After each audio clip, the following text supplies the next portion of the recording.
Hello everyone, আসসালামু আলাইকুম। আজকে আমি শীতের দুধ চিতই পিঠা নিয়ে চলে আসলাম। তো প্রথমে আমি চাউলের গুঁড়াগুলোকে হালকাভাবে টেলে নিয়েছি। তো এখন আমি এই চাউলের গুঁড়াগুলোকে একটু সময় নিয়ে হালকা গরম পানি দিয়ে মুথে নেব। তো এভাবে হালকা গরম পানি দিয়ে মুথে নিলে খুব সুন্দর হবে পিঠাগুলো। তো দেখতে পাচ্ছেন এর ঘনত্ব কীরকম হবে পিঠাগুলোর। তো এগুলো আমি আজকে একটা সাজে তৈরি করে নিব পিঠাগুলো। তো প্রথমে আমি সাজের ভিতরে একটা একটা করে পিঠাগুলো দিয়ে দিচ্ছি। তারপর 2 থেকে 3 মিনিটের ভেতরই হয়ে যাবে পিঠাগুলো রেডি। তো আরেকটা চুলায় আমি গুড়গুলো জাল করে নিয়েছি, খেজুরের গুড় ঘন করে, আর দুধ জাল করে নিয়েছি। তারপর এগুলো গরম গরম অবস্থায় আমি ডুবিয়ে ফেলবো শিরার ভেতর।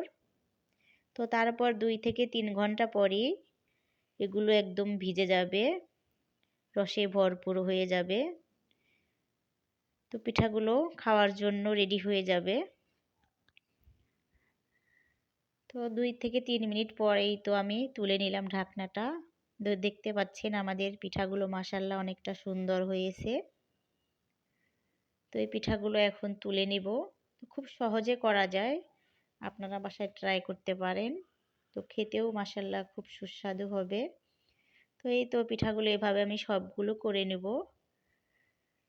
তো এই পিঠাগুলোকে এখন আমি রসে ডুবিয়ে দিব।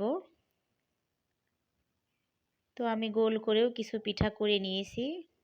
তো এই তো দিয়ে দিচ্ছি রসের ভেতর। তো এই তো আমাদের পিঠাগুলো রেডি হয়ে যাচ্ছে। তো আজকের মতো ভিডিও এ পর্যন্তই। সবাই ভালো থাকবেন, সুস্থ থাকবেন। আল্লাহ হাফেজ।